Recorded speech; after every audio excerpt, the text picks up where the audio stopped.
What's up, everybody? Welcome to a Sunday Profit Exchange 12-pack. I said some weeks we're going to do this as an article. Some weeks we're going to do it as a podcast. Some weeks we're going to do it as a video.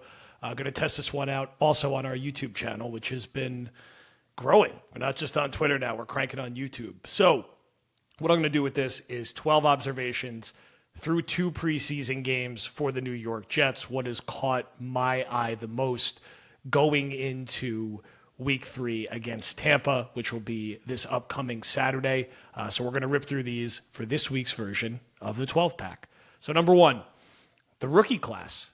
I think understandably lost in the shuffle of all the Aaron Rodgers excitement was, the draft class. We all did our mock drafts. We all talked a lot about an offensive lineman in the first round. We talked about trading back. We talked about JMS in the second round.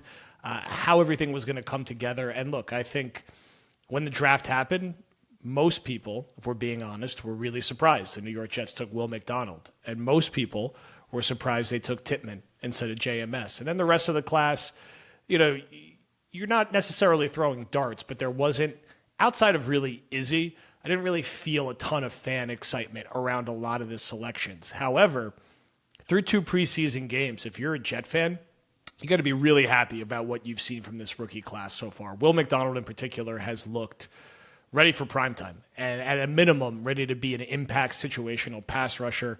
He has been a real problem for offensive linemen from Cleveland and from offensive linemen from Carolina. His spin move and his athleticism is unique. It is exceptional. You can see why he is a first-round talent. And the nice thing about the Jets' depth is that they don't have to ask him to be a 3-down player right away. He can just pin his ears back with Bryce Huff and go after the quarterback on 3rd down. And in that role, he could be a 5 to 8 sack player this year with how good he's looked so far. He looks like he is ready to play and contribute meaningful snaps week 1, getting after Josh Allen on 3rd down situations. So that's great. Tittman, I think everyone got a little panicked because of some comments from Robert Saleh a few weeks ago about how seriously he was or was not competing for a starting role. But with the extended work he's gotten in both preseason games with the backups, he's had 2 really solid games. And it's not like Connor McGovern is lighting the world on fire. You have to wonder if the Jets will give him a look with the first-team unit at some point. And if he's not ready to start by week 1, is he ready to start after the bye week, either at center or at guard if the Jets want to kick out AVT to right tackle? Beyond that, Barnes at linebacker had a great showing against Carolina, was all over the field, looked really like the best defensive player on the field in the second half outside of, if Jermaine Johnson played any reps in the second half, he was the best defensive player on the field yesterday because he was outrageous. But Barnes looked really good. And there's an opening there really at linebacker like 4. I think the fair assumption is Sherwood. Sherwood will be the 3rd guy behind Quincy and Mosley. But for 4, could it be Barnes? Could it be Surratt?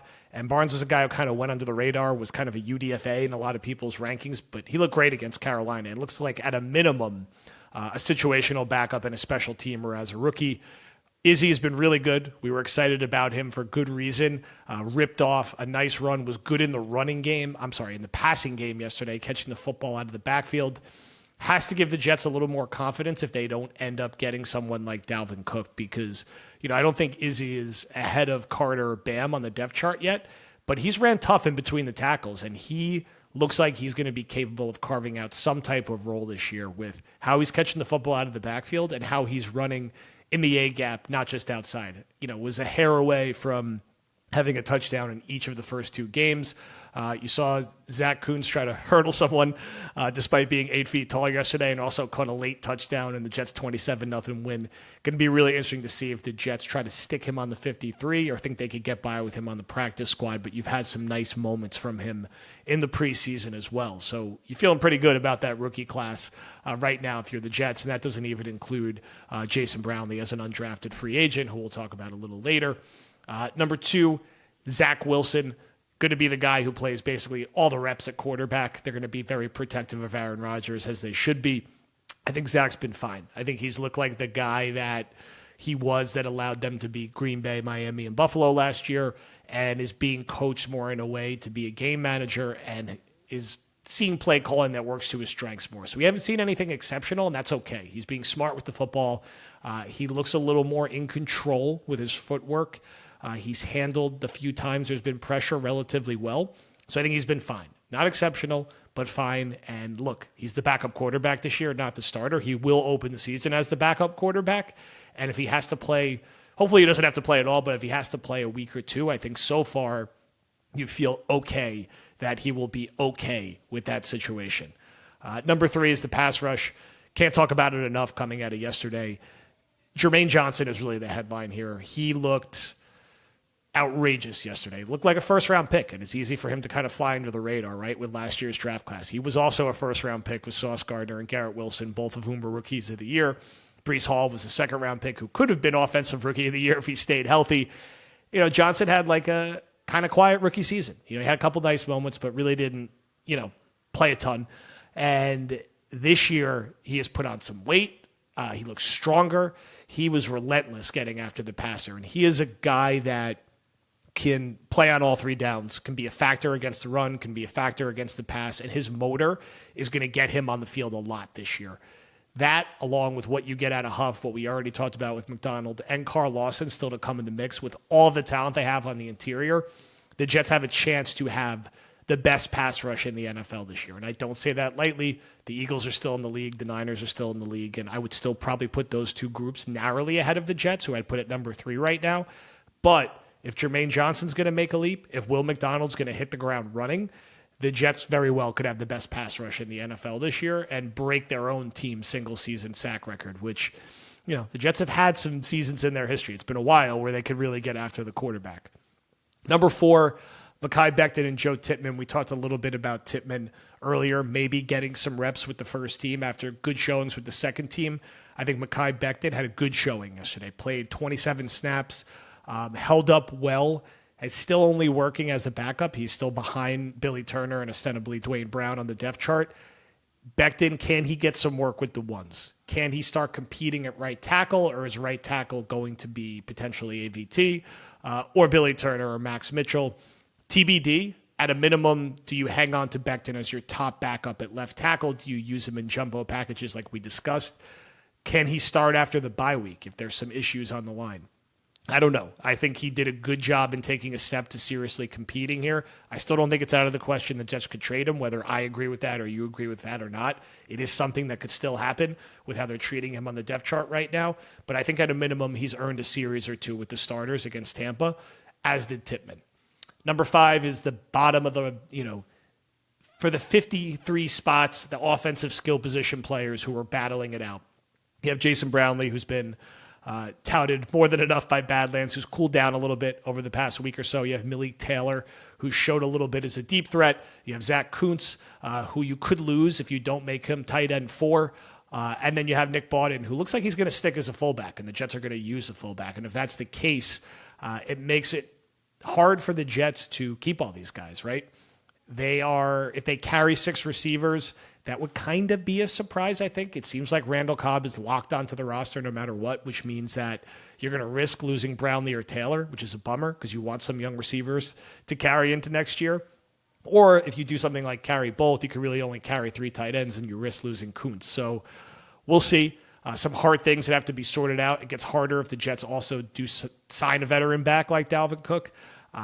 I think it's make or break time for guys like Brownlee, Taylor, and to an extent Kuntz in the 3rd preseason game. Can a guy like Brownlee go out and have a monster game that forces them to keep him on the 53? Because right now he's probably closer to being a practice squad guy, even if I'd like to see him on the 53, because I like the full package of his game more than Taylor, who I think is more of just a pure deep threat. Running back, I think the Jets are probably coming out of the game against Carolina and saying, you know what, I think we'll be okay with Michael Carter, Bam Knight, and Izzy, and whatever we can get from Breece in week 1, week 2, week 3 before we start really ramping him up full time.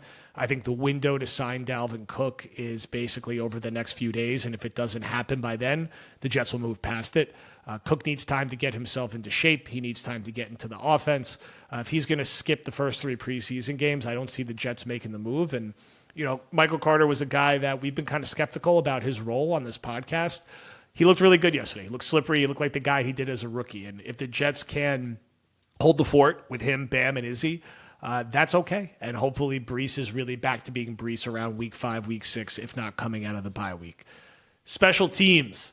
They have been awesome so far. Do not underestimate the importance of this. The Jets have been so bad on specials, and if you watch the Jets every week, you know how much that has hurt them and hurt their defense last year and even hurt their offense. Morstead, he's not an all-pro punter, but he's a good punter, and Braidman was the worst punter in the NFL last year, so the Jets upgraded there. Zerline has added some needed stability to the kicker position, has been on point all preseason. It's good to be solid in those areas. You know the Jets are going to be good with kick coverage with a guy like Hardy out there, who is one of the best special team gunners and cover guys in the league. And then at returner, I think you're probably going to get mostly Mecole Hardman, who's explosive and one of the fastest players in the league. So I think the Jets are going to be one of the better special teams in the NFL this year, which is going to be hugely important to go with what should be a great defense and a great quarterback. That makes for a well-rounded team that's hard to beat. 8, red zone play calling. Saw a lot of tight end action yesterday. 3 different tight ends scored a touchdown. We know that this offensive system likes to use the tight ends by the red zone. I think Robert Tonyan had 12 touchdowns in a season once. I am flagging this for your Tyler Conklin fantasy value. I know we hyped up Conklin a lot last year, and he was disappointing. Lost a lot of 50-50 balls. Still caught over 60 passes. Still grabbed, I think he had 3 touchdowns. He's going to get a lot of chances in this offense. Rodgers likes throwing to the tight end by the red zone. I think him, Rucker, and Uzama are all going to have a decent amount of opportunities down there, but especially Conklin, who I could see kind of like walking into 7 or 8 touchdowns this season, just in the way that you saw guys like Yeboah and Kuntz score yesterday on kind of like very easy, wide open touchdowns. So credit to Martini Nate with the play design down there as the Jets converted 3 times en route to a 27-0 win. Linebacker, we talked a little bit about Barnes before. I think it's going to be down to him and Surratt to be the top backups behind Sherwood. Are the Jets going to carry 5 or 4 at linebacker? Interesting decision to make there. Maybe only 4 with how loaded they are in the defensive line and how many people they want to carry there. It seems like they'll probably carry 4 safeties with Adams and Whitehead as the starter, Amos as the primary backup, and then either Ashton Davis or Trey Dean, hopefully Trey Dean, as the 4th guy. And again, the Jets just should have kept Jason Pinnock. Anyway, I won't go back down there. But at linebacker, excited to see Barnes and Surratt sort of battle for that 4th spot and maybe push Sherwood a little bit for playing time, who I think's been okay in the preseason, but still is not really fully locked that role down. Number 10, Dwayne Brown. A little scary how dependent the Jets are on a guy of his age. Hopefully Brown starts practicing this week. I do think when he starts practicing, he will immediately become the starting left tackle and will be the starting left tackle week 1. Makes sense. The Jets want a high floor guy. Makes sense. Rodgers would want a guy with Brown's resume out there. My hope is that Brown starts practicing this week. I doubt he plays against Tampa. Maybe he plays against the Giants. Let's get him a couple weeks of practice here, and let's see what the offensive line looks like with him in there. He's a key veteran part of the unit. Maybe too big of a part, but if you factor everything in, he's their second best offensive lineman behind AVT, and they need him back ASAP. Number 11, Jets have been smartly and understandably safe with their stars and most of their starters in the preseason. I expect that to continue. I don't expect to see any Aaron Rodgers in the preseason. If you do, I think it will be like a series or 2 at absolute most.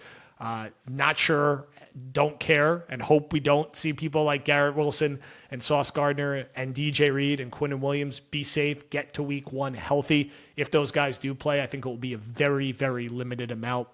I think you're going to continue to see the Jets very guarded with a lot of their veterans and a lot of their top-end players, not necessarily expecting seeing guys like C.J. Mosley out there, guys like Jordan Whitehead. I don't know. Maybe they treat the 3rd preseason game like a traditional preseason game and give the starters a little run.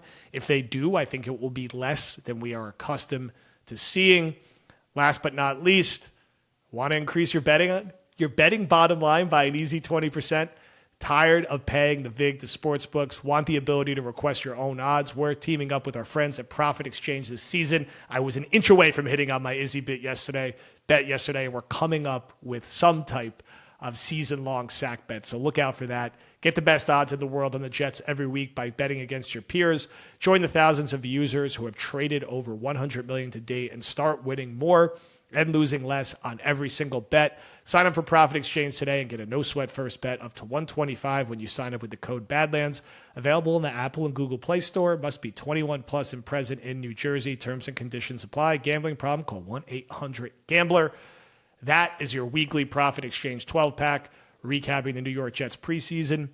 Look out this week for Monday AM Coffee, Tuesday War Room video, Wednesday podcast, Connor's Film Room on 5 plays that mattered from the preseason game, a Hard Knocks recap and review, Buck the Tread on Friday, and then initial reaction to Jets Bucks. Feed is going to be packed every single day on Patreon. We will have a couple little snippets on YouTube, but all the content's on patreon.com/Badlands TOJ. Thank you for watching. Thank you for listening. I'm Joe Caporoso, and we will talk to you soon.